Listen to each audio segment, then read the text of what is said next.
அஸ்ஸலாமு அலைக்கும் ரஹ்மத்துல்லாஹி பரகாத்தஹு. அன்பார்ந்த சகோதர சகோதரிகளே, இன்றைய தலைப்பு இஸ்லாத்தின் முதல் கடமையான கலிமாவை பற்றி பார்ப்போம். முதலாவது கலிமா அவ்வல் கலிமா தையப் லாயிலாக இல்லல்லாஹு முஹம்மதுர் ரசூலுல்லாஹ். இதன் பொருள், வணக்கத்திற்கு தகுதியானவன் அல்லாஹு தாலாவை தவிர வேறு யாருமில்லை.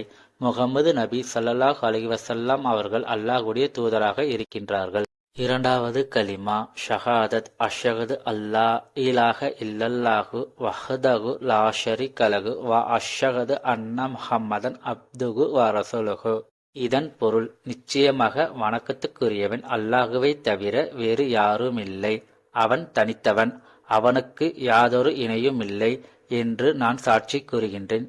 இன்னும் நிச்சயமாக முஹம்மது நபி ஸல்லல்லாஹு அலைஹி வஸல்லம் அவர்கள் அவனுடைய அடியாரும் இன்னும் அவனுடைய திருத்தூதருமாக இருக்கின்றார்கள் என்று நான் சாட்சி கூறுகிறேன். மூன்றாவது கலிமா தம்ஜித் சுப்ஹானல்லாஹி வல்ஹம்துலில்லாஹி வலா இலாஹ இல்லல்லாஹு வல்லாஹு அக்பர் வலா ஹவுல வலா குவத்த இல்லா பில்லாஹில் அலியுல் அலீம். இதன் பொருள், அல்லாஹு தாலா மிக பரிசுத்தமானவன், புகழனைத்தும் அல்லாஹ்வுக்கே உரியன, வணக்கத்துக்குரியவன் அல்லாஹ்வை தவிர வேறு யாருமில்லை, அல்லாஹ் மிக பெரியவன், பாவங்களை விட்டு திரும்புதலும் இன்னும் நன்மைகளை செய்ய சக்தியும் அல்லாஹு தாலாவின் உதவியை கொண்டே தவிர வேறு இல்லை.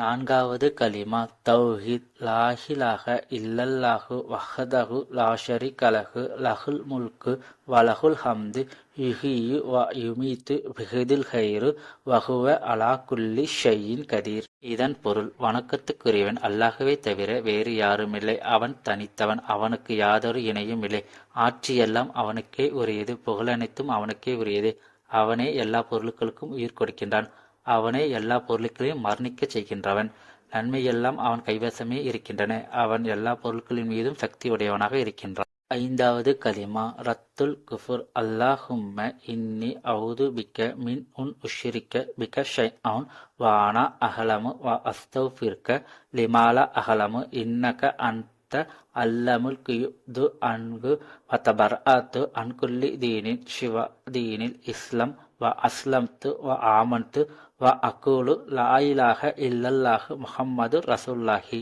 இதன் பொருள், யா அல்லாஹ், நிச்சயமாக நான் அறிந்தவனாயிருக்கும் நிலையில் உனக்கு எப்பொருளையும் நினைவைப்பதை விட்டும் உன்னிடம் நான் காவல் தேடுகின்றேன். நான் அறியாமல் செய்த பாவங்களுக்காக உன்னிடம் பாவ மன்னிப்பு தேடுகின்றேன். நிச்சயமாக நீ மறைவானவற்றை நன்கு அறிந்தவன். நான் செய்த எல்லா பாவங்களை விட்டும் தௌபா செய்து உன்னிடம் மீண்டு வருகின்றேன். இஸ்லாம் மார்க்கத்தை தவிர மற்ற எல்லா மார்க்கங்களை விட்டும் நான் நீங்கிவிட்டேன். அல்லாஹ்வுக்காக நான் வழிபட்டு விட்டேன், ஈமான் கொண்டேன், லா இலாஹ இல்லல்லாஹ் முஹம்மது ரசூலுல்லாஹ் என்று நான் கூறுகின்றேன்.